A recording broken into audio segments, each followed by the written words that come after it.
اس مبارک اور معزز اجتماع کے لیے میں نے سرنامہ کلام میں سورہ جمعہ کی ابتدائی 3 آیتوں کی تلاوت کا شرف حاصل کیا۔ سورہ جمعہ قرآن مجید کا 62واں سورہ ہے اور اس کے آغاز کی یہ 3 ابتدائی آیات ہیں۔ پروردگار نے ارشاد فرمایا کہ یسبح للہ ما فی السماوات و ما فی الارض، اس کائنات کا ذرہ ذرہ اللہ کی بے عیبی کا اعلان کر رہا ہے۔ یسبح للہ ما فی السماوات و ما فی الارض، کائنات کا ہر ذرہ اعلان کر رہا ہے کہ ہمارا خالق بے عیب ہے۔ یہ خالق ہے کون؟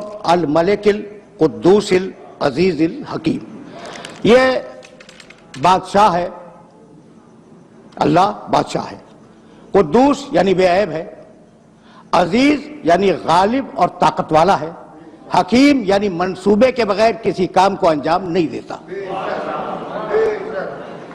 4 نام ہیں اللہ کے، بادشاہ ہے، بے عیب ہے، طاقتور ہے اور حکمت والا ہے۔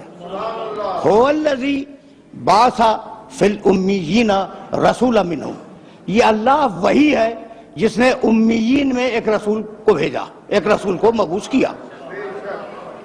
هو الذی، یہ وہ ہے جس نے ایسا رسول بھیجا، یہ وہ ہے جس نے ایسا رسول بھیجا۔ اب مجھے بتاؤ کہ یہ رسول کا تعارف ہے یا خدا کا؟ پھر سننا، یسبح للہ ما فی السماوات و ما فی الارض الملک القدوس العزیز الحکیم هو الذی بعث فی الامیین رسولا منہم، یہ اللہ وہ ہے جس نے امیین میں ایسا رسول بھیجا، یعنی اللہ ملک ہے، قدوس ہے، عزیز ہے اور حکیم ہے اور ایسا رسول بھیجنے والا ہے۔ یہ تعارف رسول کا نہیں، اللہ کا تعارف ہے محمد کے وسیلے سے۔ تو اللہ اپنے تعارف میں محمد کو اپنا وسیلہ بنائے، تو ہم اگر اپنی نجات کے لیے اسے وسیلہ بنا لیں تو هو الذی، یہ اللہ وہ ہے جس نے بعث فی الامیین رسولا منہم، امیین میں ایک رسول کو مبعوث کیا جو انہی میں سے تھا۔ کام کیا ہے؟ یتلو علیہم آیاتہ، وہ اللہ کی آیتوں کی تلاوت کرے گا۔ یزکیہم، لوگوں کے نفسوں کو پاک اور پاکیزہ بنائے گا۔ یعلمہم الکتاب، کتاب کی تعلیم دے گا، والحکمہ، اور حکمت کی تعلیم دے گا۔ 4 فریضے ہیں۔ تو اب پڑھا لکھا مجمع ہے، صاحبان فہم و فکر تشریف فرما ہے۔ پہلی آیت میں اللہ کے 4 نام، دوسری آیت میں میرے رسول کے 4 فریضے۔ ایسا تو ہے نا؟ اچھا بھائی، تو وَإِن كَانُوا مِن قَبْلُ لَفِي ضَلَالٍ مُبِينٍ، اگرچہ اس رسول کے آنے سے قبل پوری انسانیت کھلی ہوئی گمراہی میں مبتلا تھی۔ وَآخَرِينَ مِنْهُمْ، دیکھو اس رسول کا کام فقط ان لوگوں تک محدود نہیں ہے جو اس کے سامنے ہیں۔ وَآخَرِينَ مِنْهُمْ، وہ دوسرے جو آنے والے ہیں قیامت تک، اس رسول کا فریضہ یہ ہے کہ ان کی بھی ہدایت فرماتا جائے، آیات کی تلاوت کرے، نفسوں کا تزکیہ کرے، کتاب کی تعلیم دے، حکمت کی تعلیم دے، ان کو جو موجود ہیں اور انہیں جو موجود نہیں ہیں، یعنی قیامت تک کی ساری انسانیت کی ذمہ داری پروردگار نے اپنے حبیب پر ڈال دی۔ اب ان فرائض کو دیکھنے کے لیے یہ ضروری ہے کہ ہم تھوڑا سا انبیاء کی عمومی غرض بعثت پہ نگاہ ڈال لیں۔ بہت مقامات ہیں قرآن مجید میں جہاں پروردگار نے غرض بعثت پہ بات کی۔ سورہ بقر، دوسرا سورہ قرآن کا، ارشاد فرمایا کان الناس امۃ واحدۃ فبعث اللہ النبیین مبشرین و منذرین، انسانیت ایک گروہ کی شکل میں تھی، پس اللہ نے ان میں مبعوث کیا انبیاء کو، مبشرین و منذرین، اور ان کا کام یہ تھا کہ لوگوں کو جنت کی خوشخبری سنائیں اور لوگوں کو جہنم سے ڈرائیں۔ بشارت، نذارت، یہ ایک عمومی مقاصد کا بیان ہے کہ ان سارے انبیاء کو کیوں بھیجا۔ اچھا بھائی، یہ تو ہے سورہ بقر۔ سورہ نحل 16واں سورہ قرآن کا، آواز دی وَلَقَدْ بَعَثْنَا فِي كُلِّ أُمَّةٍ رَسُولًا أَنِ اعْبُدُوا اللَّهَ وَاجْتَنِبُوا الطَّاغُوتَ فَمِنْهُمْ مَنْ هَدَى اللَّهُ وَمِنْهُمْ مَنْ حَقَّتْ عَلَيْهِ الضَّلَالَةُ فَسِيرُوا فِي الْأَرْضِ فَانظُرُوا كَيْفَ كَانَ عَاقِبَةُ الْمُكَذِّبِينَ، ہم نے ہر قوم میں، ہر قبیلے میں، ہر گروہ میں، ہر زمانے میں اور ہر زمین پر اپنی طرف سے رسول بھیجے، اور فقط دو کام تھے ان رسولوں کے، ان اعبدوا اللہ، لوگوں سے کہیں کہ اللہ کی عبادت کرو، واجتنبوا الطاغوت، اور لوگوں سے کہیں اپنے نفس کی سرکشی سے بچو، بشارت، نذارت، عبادت، اجتناب طاغوت، یہ چار فرائض ہیں سارے انبیاء کے۔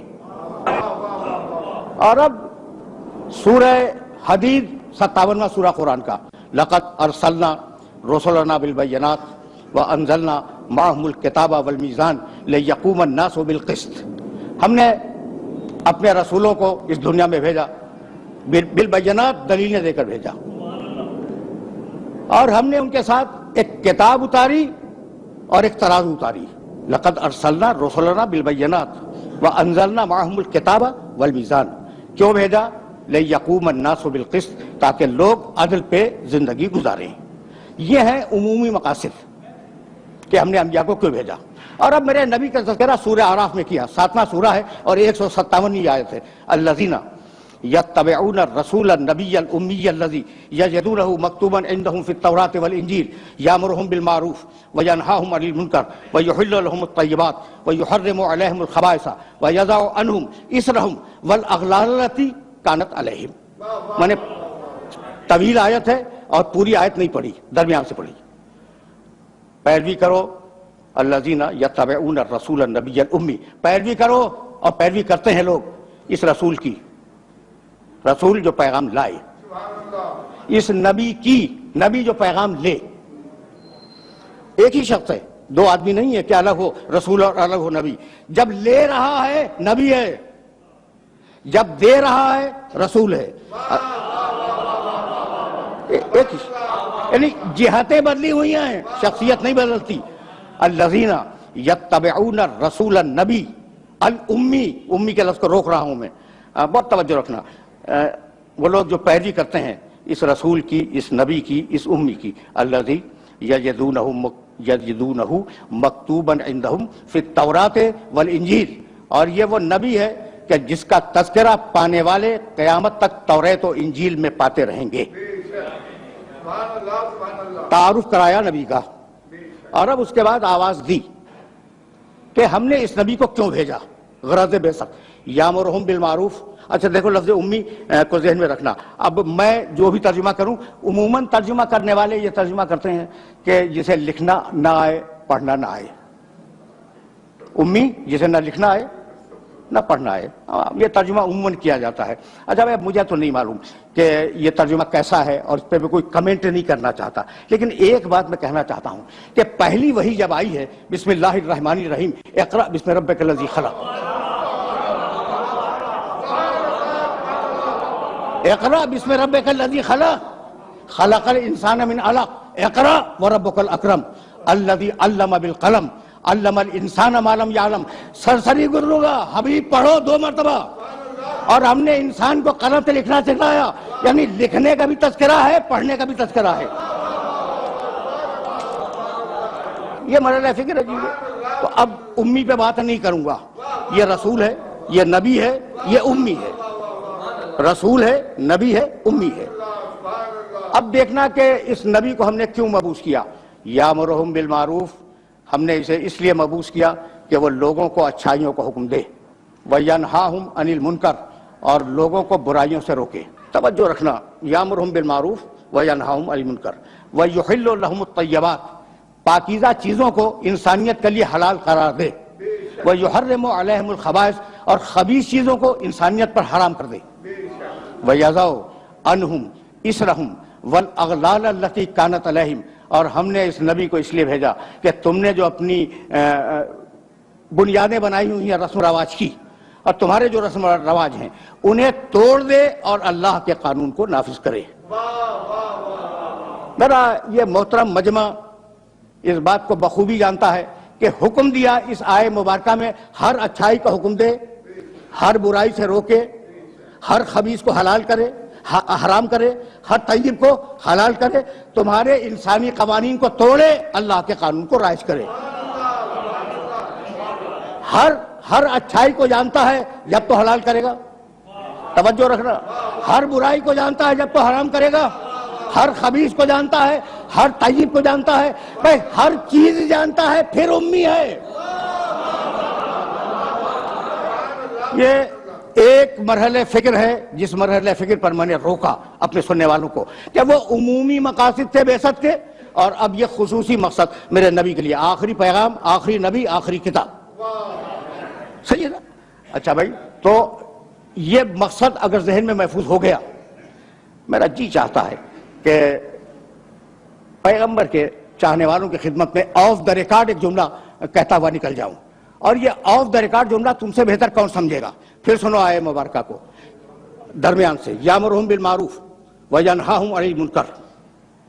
بہت توجہ رہے، یہ نبی یوں اس لیے آیا کہ اچھائیوں کو حکم دے، ینہاہم عن المنکر، برائیوں سے روکے، ویحل لہم الطیبات، پاکیزہ چیزوں کو حلال کر دے، ویحرم علیہم الخبائث، اور خبیث چیزوں کو حرام کر دے، اللہ سے لے کے نہیں.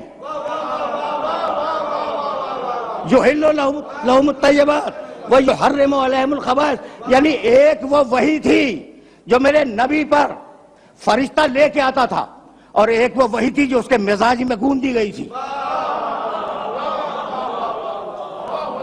بھائی آیت کا مزاج تو یہی ہے، یحل لہم الطیبات ویحرم علیہم الخبائث، اور خبیث چیزوں کو حرام کرے خود، طیب چیزوں کو حلال کرے وہ خود.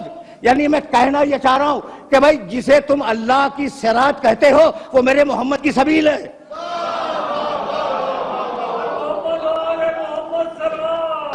جسے تم صراط مستقیم کہتے ہو اور جسے سبیل الہی کہتے ہو، وہ واقعاً بنا ہوا کوئی راستہ نہیں ہے. میرا محمد قدم رکھتا جائے، راستہ بنتا جائے. یہ وہ باریک مرحلہ فکر تھا جہاں میں اپنے سننے والوں کو روکنا چاہ رہا تھا. اب واپس چلو اس آیہ مبارکہ کی طرف جس میں غرض بعثت کو پھر بیان کیا گیا. هو الذی بعث فی الامیین رسولا منہم، ہم نے اس نبی کو امیین میں مبعوث کیا. جعلہ کے معنی ہے بنانا، انی جاعل فی الارض خلیفہ، میں زمین پر خلیفہ بنانے والا ہوں. جاعل، جال کے معنی بنانا. بہت توجہ رہے. یا داؤد انا جعلناک خلیفۃ فی الارض، داؤد ہم نے تجھے اس زمین پر خلیفہ بنا دیا. تو جال کے معنی بنانا، باز کے معنی اٹھانا. یعنی نبی اس دنیا میں بنایا نہیں جاتا، نبی پہلے سے نبی ہوتا ہے، اسے بھیجا جاتا ہے. یہ جو 62واں سورہ ہے نا، سورہ جمعہ، اس سے پہلے سورہ 61واں سورہ صف، اس میں بھی پروردگار عالم نے ارشاد کیا، هو الذی ارسل رسولہ بالہدی ودین الحق، ہم نے بھیجا اس رسول کو، پہلے سے تھا رسول، اسے ہم نے دنیا میں بھیج دیا. اچھا بھائی، تو اب رسول آیا، رسول کے معنی پیغام لانے والا، سب کو معلوم ہے. اور اس کا ترجمہ اگر اردو میں ڈھونڈا جائے تو قاصد، اگرچہ قاصد بھی عربی لفظ ہے لیکن اردو میں جس معنی میں استعمال ہوتا ہے اسی معنی میں عربی میں لفظ رسول استعمال ہوتا ہے. اچھا بھائی اور آسان کر لو، ایلچی. تو اب یہ کون ہے؟ اللہ کا ایلچی ہے، اور یہ پیغام لانے والا لکھا ہوا سربمہر لفافہ لے کے نہیں آیا، یہ پیغام لایا ہے زبانی. ایسا ہے یا نہیں؟ اگر یہ سمجھ لو تو پھر میں آگے چلا جاؤں. اور یہ وہ مرحلہ فکر ہے جس مرحلہ فکر پر ذرا سی رسالت کھلے گی. سربمہر لفافہ نہیں لایا کہ آپ اسے کھول کے پڑھ رہے ہیں، وہ زبانی پیغام لایا ہے. اس نے زبانی میسج لیا، اپنے ذہن میں رکھا، زبانی آپ تک پہنچایا. تو ایلچی کے لیے پہلی بات یہ ضروری ہے کہ اس میں پیغام کو ریسیو کرنے کی اہلیت ہو.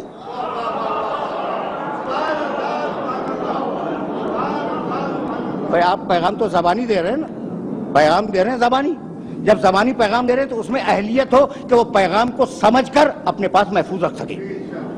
پہلی ضرورت ایلچی کی.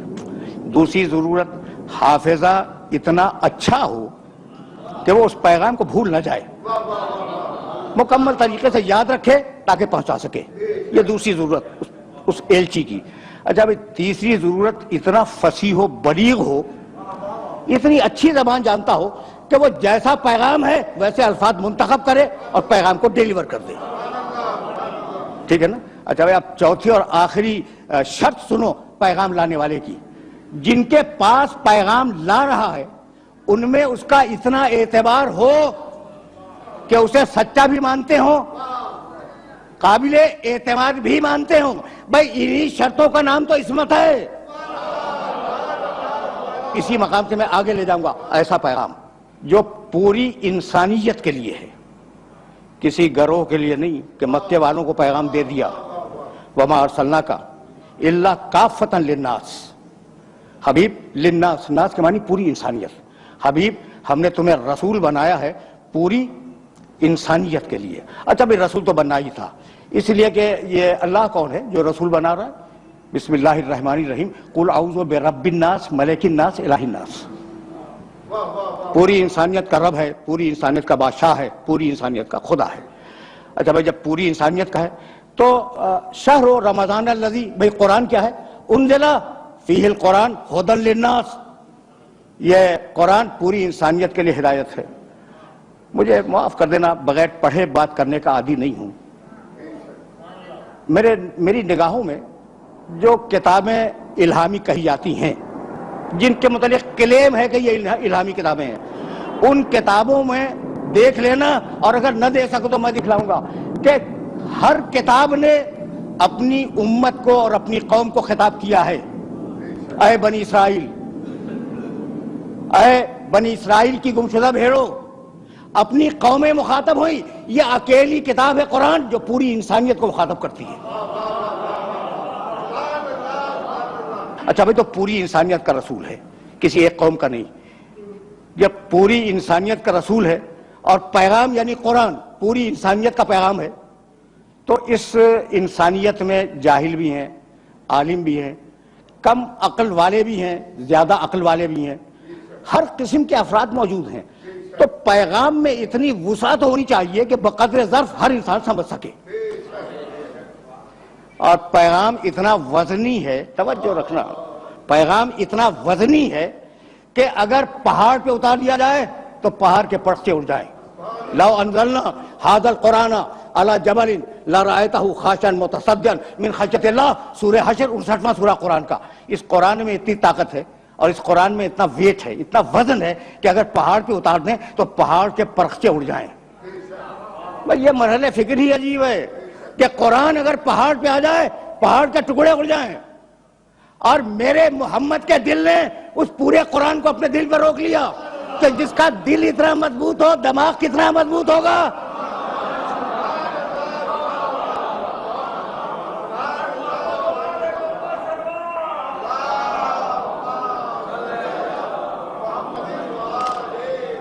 اب میں ایک جملہ کہنا چاہ رہا ہوں اور پڑھ کے بولتا ہوں. دیکھو بھائی ہمارے سامنے کچھ کتابیں وہ ہیں جن کے متعلق قرآن نے تصدیق کی کہ وہ الہامی ہیں، توریت، انجیل، زبور. اور کچھ وہ ہیں جن کتابوں کو ان کے ماننے والے الہامی سمجھتے ہیں.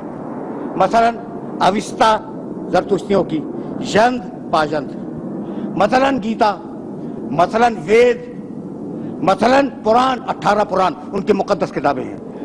ان کتابوں کو پڑھ ڈالو اور پھر قرآن کو پڑھو تو دنیا وہ مذہبی ہو یا غیر مذہبی دنیا ہو پکار رہی ہے کہ بھائی جیسا قرآن ہے یہ کتابیں ویسی نہیں ہیں. یہ بالکل غیر مذہبی افراد جو فقط دور سے ایک تیسری فرد کی حیثیت سے قرآن مجید کو اور ان کتابوں کو دیکھتے ہیں، ان میں مستشرقین ہیں یورپ کے. وہ پڑھنے کے بعد کہتے ہیں کہ بھائی یہ قرآن تو ان کتابوں جیسا نہیں، توریت قرآن جیسی نہیں، انجیل قرآن جیسی نہیں، زبور قرآن جیسی کتاب نہیں ہے، وید، پران، ژند، پاژند یہ ساری کتابیں، گیتا قرآن جیسی نہیں ہے. تو اب میں ایک سوال کرنا چاہ رہا ہوں کہ کتابیں قرآن جیسی نہیں ہیں اور قرآن لانے والا تم جیسا ہے؟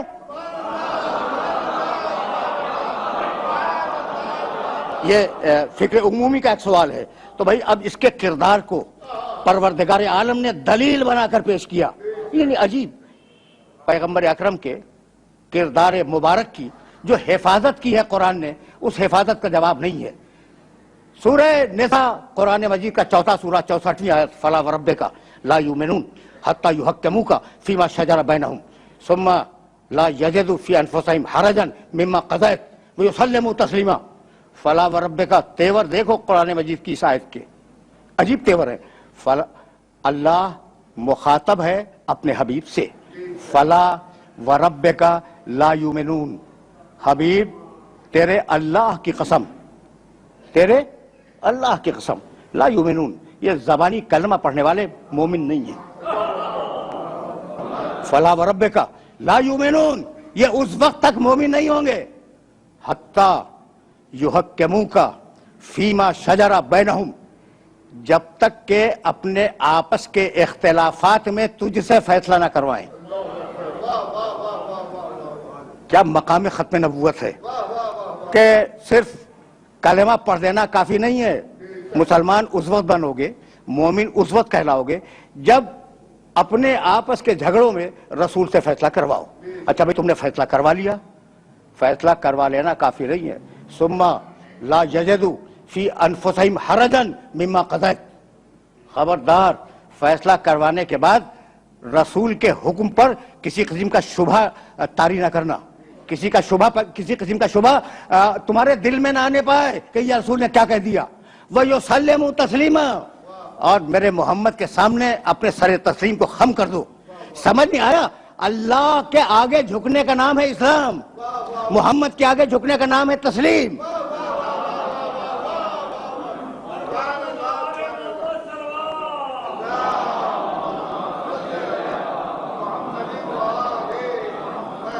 یہ مرحلہ فکر عجیب ہے، اور میں اس مرحلہ فکر پر تھوڑی دیر کے لیے اپنے سننے والوں کو روکنا چاہ رہا ہوں۔ میں مقام محمد کی حفاظت، سورہ نساء، چوتھا سورہ قرآن مجید کا، اور اب آواز دی سورہ حجرات، بار بار میں نے ان آیات کی تلاوت کی، پہلی اور دوسری آیات، بسم اللہ الرحمن الرحیم، یا ایھا الذین آمنوا لا تقدموا بین یدی اللہ ورسولہ واتقوا اللہ ان اللہ سمیع علیم، یا ایھا الذین آمنوا لا ترفعوا اصواتکم فوق صوت النبی ولا تجہروا لہ بالقول کجہر بعضکم لبعض ان تحبط اعمالکم وانتم لا تشعرون۔ اے ایمان لانے والو، خدا اور رسول سے آگے بڑھنے کی کوشش نہ کرنا، یعنی حکم خدا اور رسول سے آگے نہ بڑھنا، جو کہہ دے اسے مان لو، ٹھیک۔ دوسری آیت، یا ایھا الذین آمنوا لا ترفعوا اصواتکم فوق صوت النبی، اے ایمان لانے والو اپنی آواز کو میرے نبی کی آواز پر بلند نہ کرنا۔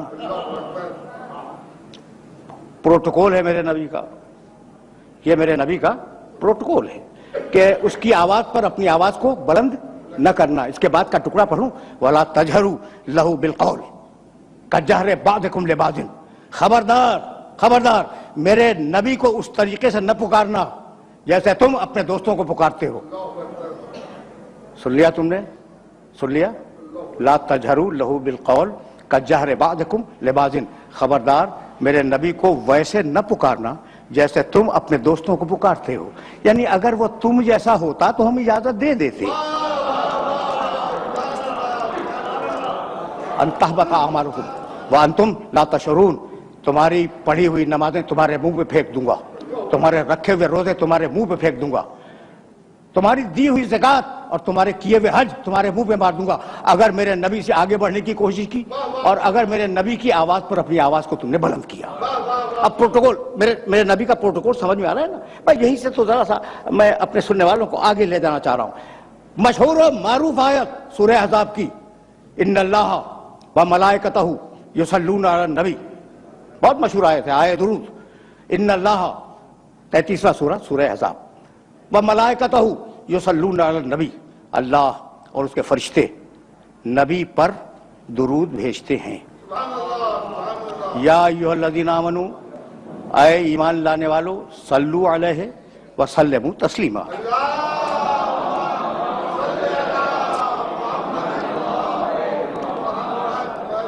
اے ایمان لانے والو، تم بھی اس پہ درود بھیجو اور اس کے آگے اپنے سر تسلیم کو خم کر دو۔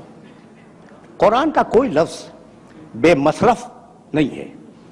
قرآن کے پاس وقت 23.5 سال کا، کام قیامت تک کا، تو جو لفظوں کو جن لفظوں کو وہ منتخب کر لے اور جو لفظ اٹھا لے لغت سے، وہ ظاہر ہے کہ بڑے معنی دار ہوتے ہیں۔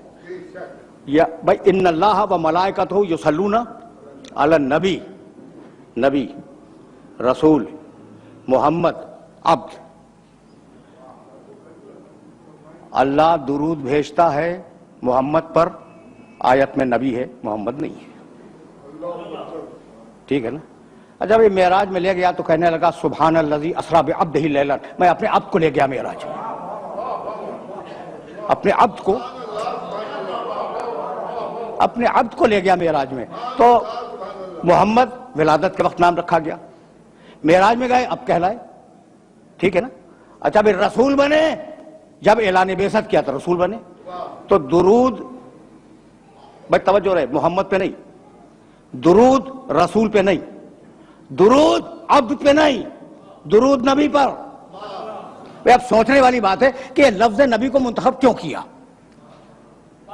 درود بھیجتا ہے محمد پر، نہیں، درود پھر اس دن سے ہوتی جس دن محمد دنیا میں پیدا ہوئے۔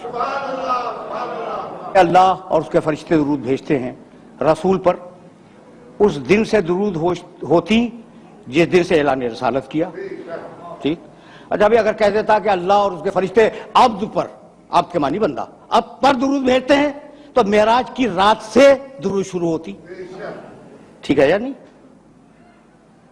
پھر ایک مرتبہ زحمت اور دینا چاہ رہا ہوں، محمد ولادت کے دن سے، رسول بعثت کے دن سے، عبد معراج کی رات سے رکھا۔ ان اللہ و ملائکتہ یصلون علی النبی، اب جب سے نبی ہے تب سے درود ہے، کب سے نبی ہے؟ کنت نبیا و آدم والماء والطین۔ کیا پروٹوکول ہے اس نبی کا؟ اب میرے پاس اردو میں کوئی لفظ نہیں تھا، اس لیے میں نے یہ انگریزی کا لفظ استعمال کیا۔ کیا پروٹوکول ہے؟ یعنی موسیٰ علیہ السلام نہیں آیا کہ جب ان کا نام لو درود بھیجو، نہیں ہے۔ عیسیٰ علیہ السلام کے لیے درود کا تذکرہ انجیل میں، چاروں انجیلوں میں، اس کے علاوہ بھی 4 انجیلوں کے علاوہ بھی انجیلیں پائی جاتی ہیں، کہیں نہیں ہے۔ یہ اکیلا پروٹوکول ہے میرے نبی کا۔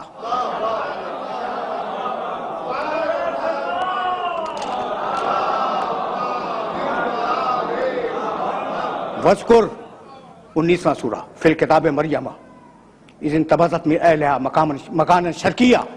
حبیب اپنی کتاب میں مریم کا تذکرہ کرو۔ اب میں آیات نہیں پڑھوں گا۔ مریم اپنے رشتہ داروں سے ہٹ کر مشرقی علاقے میں چلی گئی، اور جب وہ مشرقی علاقے میں گئی تو اس نے پردہ کھینچ لیا اپنے اور رشتہ داروں کے درمیان۔ جب پردہ کھنچ گیا، ارسلنا الیہا روحنا، ٹکڑے پڑھ رہا ہوں آیات کے، فتمثل لہا بشرا سویا، ہم نے اپنے فرشتے کو بھیجا اور وہ فرشتہ انسانی پیکر میں مریم کے سامنے آیا۔ مریم گھبرا گئی، گھبرا کے کہنے لگی کہ میں اللہ کی پناہ چاہتی ہوں۔ یہ تو کہاں سے آ گیا؟ کہا مریم مت گھبراؤ، انما انا رسول ربک لأہب لک غلاما زکیہ۔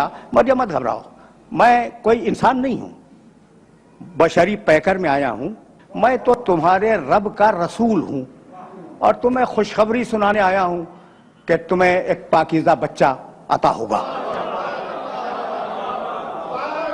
بچہ پیدا ہوا، توجہ رہے، اس لیے کہ میں بہت دور جاؤں گا اور میرے پاس تھوڑا سا وقت ہے، اسے بہت کارآمد کرنا چاہ رہا ہوں میں۔ بچہ پیدا ہوا، قرآن میرے پاس وقت ہوتا تو میں ساری آیتیں آپ کی خدمت میں پیش کرتا۔ بھائی بچہ پیدا ہو گیا، جب بچہ پیدا ہو گیا تو مریم کمزور تھی، ابھی بچے کی پیدائش ہوئی ہے، حزی الیک بجیز النخلۃ تو ساقط علیک رطبا جنیہ۔ مریم تم کمزور ہو نا، یہ جو کھجور کا درخت ہے جس کے نیچے تم بیٹھی ہوئی ہو، ہلاؤ، جب ہلاؤ گی تو تمہارے اوپر تازہ کھجوریں گریں گی، رطبا جنیہ، تازہ کھجوریں۔ بھائی توجہ رکھنا، تازہ کھجوریں گریں گی۔ کس دن گریں گی؟ 25 دسمبر کو تازہ کھجوریں، جو خرموں کے پکنے کے دن ہی نہیں ہیں، تازہ کھجوریں گریں گی، انہیں کھاؤ اور اپنی طاقت کو بحال کرو۔ پھر آگے مریم بچے کو گود میں لے کے چلی۔ جب وہ شہر ناصرہ کے چوک پہ بچے کو گود میں لیے ہوئے آئیں تو پاکیزہ مریم، کنواری مریم، طاہرہ مریم، مطہرہ مریم، وہ بوڑھے یہودی جو وہاں بیٹھے ہوئے تھے، انہوں نے کنواری مریم کی گود میں بچہ دیکھا تو کہنے لگے یا اخت ہارون ما کان ابوک امرأ سوء وما کانت امک بغیہ۔ اے ہارون کی بہن تیری ماں بھی اچھی تھی تیرا باپ بھی اچھا تھا، تو بچہ کہاں سے لے آئی؟ تو یہ بچہ کہاں سے لے آئی؟ اب یہ جملہ ہے نہیں، یہ میں سمجھانے کے لیے کہہ رہا ہوں، تیری ماں بھی اچھی تھی تیرا باپ بھی اچھا تھا، یہ بچہ فاشارت الیہ، مریم نے اشارہ کیا گود کے بچے کی طرف۔ میرے عزیزو، میرے دوستو، میں آپ کے سامنے یہاں موجود ہوں، ٹھیک؟ آپ نے مجھ سے کوئی سوال کیا اور میری گود میں بچہ ہے، فرض کر لیں تھوڑی دیر کے لیے میری گود میں 2 دن کا 2 ہفتے کا کوئی چھوٹا سا بچہ ہے، آپ نے مجھ سے سوال کیا کوئی علمی سوال، میں نے کہا اس بچے سے پوچھ لیں، تو اب 2 صورتیں، اپنی مثال دے رہا ہوں، 2 صورتیں، میں نے کہا بچے سے پوچھ لیں، ٹھیک ہے نا؟ تو یا تو میں پاگل ہوں اور یا پھر مجھے یقین ہے کہ بچہ بولے گا۔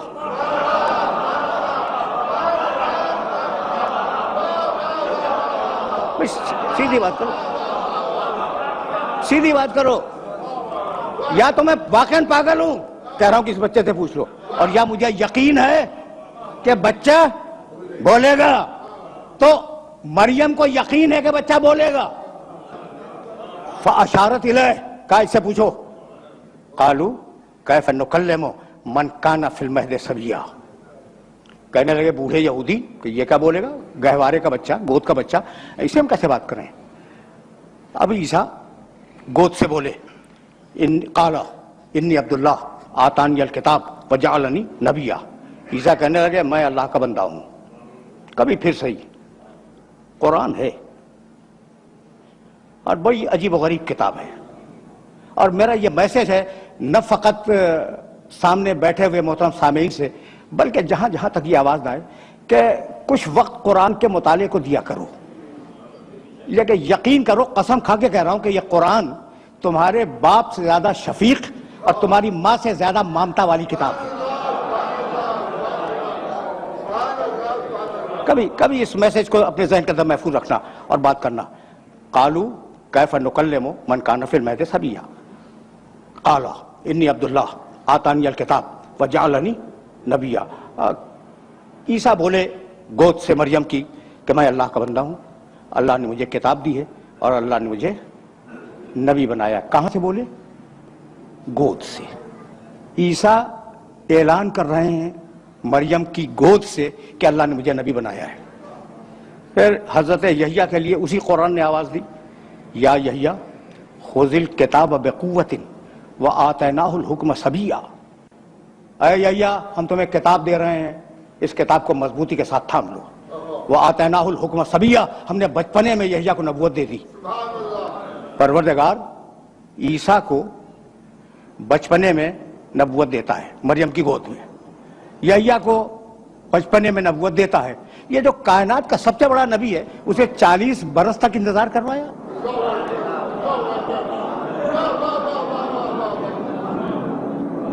سوال ہے یا نہیں ہے بھائی؟ پیدائش کے وقت اناؤنسمنٹ ہو جاتا ہے یہ بچہ نبی ہے، ٹھیک ہے نا؟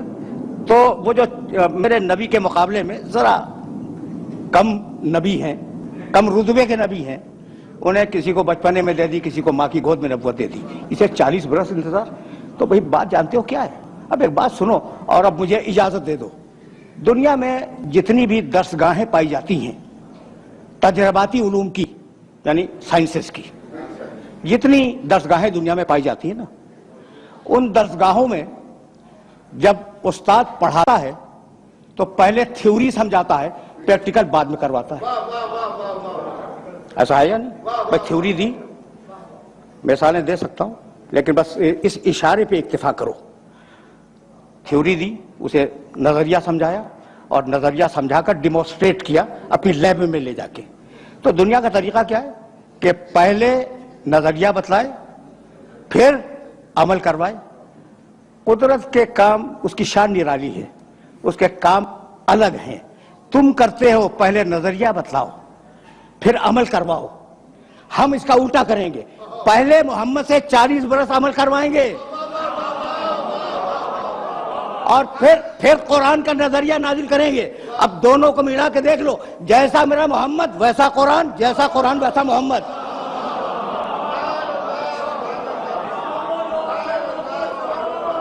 یعنی میں کہنا یہ چاہ رہا ہوں کہ یہ 2 الگ الگ چیزیں نہیں ہیں، لفظ ہیں سمجھانے کے لیے 2 الگ الگ، قرآن اور محمد۔ یہ دو الگ الگ لفظ ہیں، مفہوم ایک ہی ہے. بھائی پہلے میں نے اس شخص کو بھیجا اور 40 برس اس کا کردار دیکھو، اور پھر اب قرآن بھیجوں گا اور دونوں کو ملا کے دیکھ لینا. تو مطلب تو یہی ہوا کہ یہ دونوں علم الہی کا پرتو ہیں.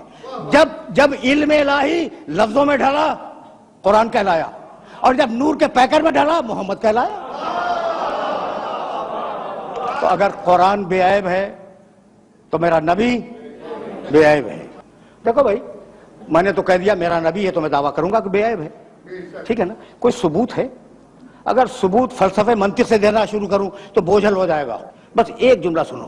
یہ جو عرب تھے نا، ان عربوں کے سامنے قرآن نے بتوں کی برائیاں اور ان کے نقائص بیان کیے. بھئی کیا ہیں یہ تمہارے بت؟ لولے، لنگڑے، اندھے، بہرے، کسی کے کام کے نہیں آ سکتے.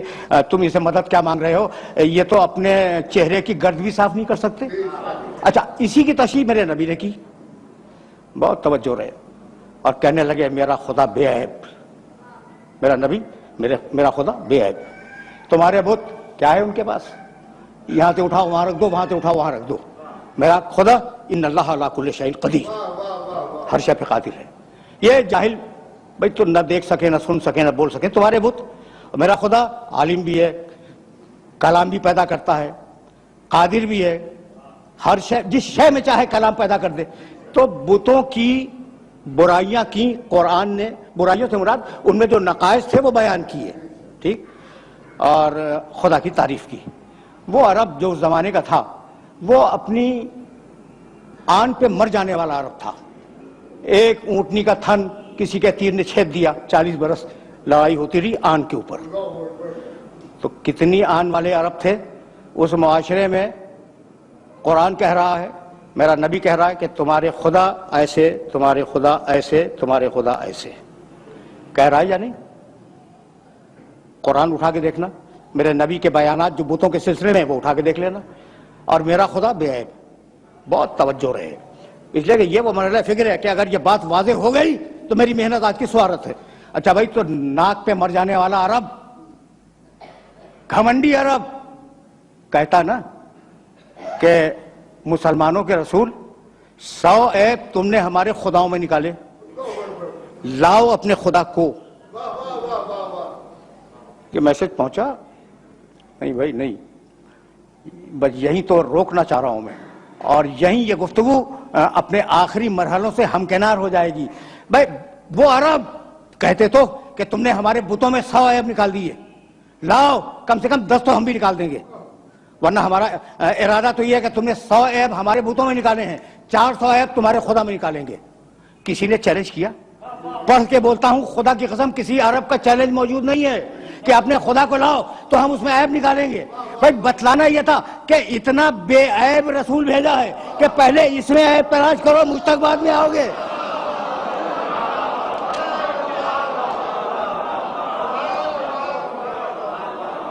حقیقت یہ ہے کہ کوئی نبی کائنات کا، مجھے معاف کر دینا، میں تو قرآن کے فریم ورک میں باتیں کر رہا تھا، میرے نبی کے مقابلے پہ کھڑا نہیں ہو سکتا. مشکل ہے، مشکل نہیں، ناممکن ہے. سورہ مائدہ 5واں سورہ قرآن کا، بس یہ سن لو اور مجھے اجازت دے دو. 5واں سورہ، اور اس سورے کی 110ویں آیت جا کے ضرور دیکھنا. وَإِسْتَخْلُقُ مِنَ الطِّينِ كَهَيْئَةِ الطَّيْرِ بِإِذْنِي فَتَنْفَخُ فِيهَا فَتَكُونُ طَيْرًا بِإِذْنِي وَإِذْ تُبْرِئُ الْأَكْمَحَ وَالْأَبْرَصَ بِإِذْنِي وَتُخْرِجُ الْمَوْتَىٰ بِإِذْنِي. اس پڑھے لکھے مجمع میں اذن کا ترجمہ کرنے کی ضرورت نہیں ہے. اذن کے معنی اجازت. ٹھیک، ترجمہ کروں. وَإِسْتَخْلُقُ مِنَ الطِّينِ كَهَيْئَةِ الطَّيْرِ بِإِذْنِي. عیسیٰ اس وقت کو یاد کرو جب تم گیلی مٹی اٹھا کر پرندے کی شکل بناتے تھے، بے اذنی، میرے اذن اور میری اجازت سے. فَتَنْفَخُ فِيهَا فَتَكُونَ طَيْرًا بِإِذْنِي. تم نے اجازت تو لے لی، پھر تم نے پھونک ماری، پرندہ اڑ گیا میرے اذن اور میری اجازت سے. بڑا نبی ہے، صاحب شریعت، حضرت عیسیٰ علیہ السلام صاحب شریعت، اولو العزم، اور آج تک زندہ ہے، چوتھے آسمان پہ. بھئی کیا ہے؟ اذن دے مالک، مٹی اٹھائی، اذن دے پرندہ بناؤ، اذن مل گیا. پرندہ بنا لیا، اذن دے پھونکو، اذن مل گیا اور اذن الہی سے پرندہ اڑ گیا. وَإِذْ تُبْرِئُ الْأَكْمَحَ وَالْأَبْرَصَ بِإِذْنِي. عیسیٰ تم نے کوڑھی انسان کو اچھا کیا میرے اذن اور میری اجازت سے. وَالْأَبْرَصَ جسے سفید داغ ہو جائے تم نے اسے اچھا کیا, ٹھیک ہے. سورہ مائدہ 5واں سورہ 110ویں آیت, تم نے اچھا کیا میرے اذن اور میری اجازت سے. آخری ٹکڑا عیسیٰ تم نے مردوں کو بھی زندہ کیا, کوئی شک نہیں ہے, بے اذنی میرے اذن سے. اتنا بڑا نبی اپنی مرضی سے کام نہیں کر سکتا, قدم قدم پہ اذن مانگنے کا محتاج ہے. آخری جملہ, قدم قدم پر اذن مانگنے کا محتاج ہے. اذن مانگا مٹی اٹھائی, اذن مانگا پرندہ بنایا, اذن مانگا پھونک ماری, اذن الہی سے پرندہ اڑ گیا. کوڑھی کو اچھا کرنا ہوا, اذن مانگا.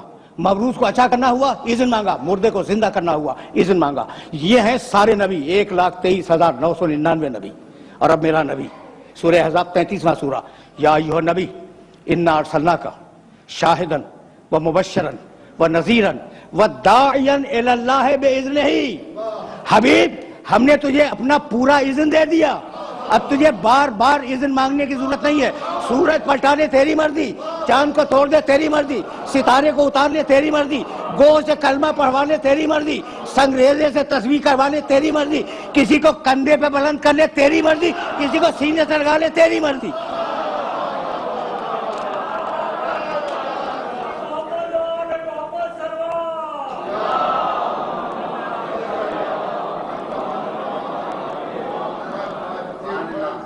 وآخر دعوانا ان الحمد للہ رب العالمین. پروردگارہ اس عبادت کو قبول فرما, پروردگارہ ہمیں کامل ایمان فرما, پروردگارہ ملک کو مستحکم فرما اور ملت اسلامیہ کو متحد فرما. فسيعلم الذين ظلموا أي منقلب. برحمتك يا أرحم الراحمين وصلى الله على محمد وآله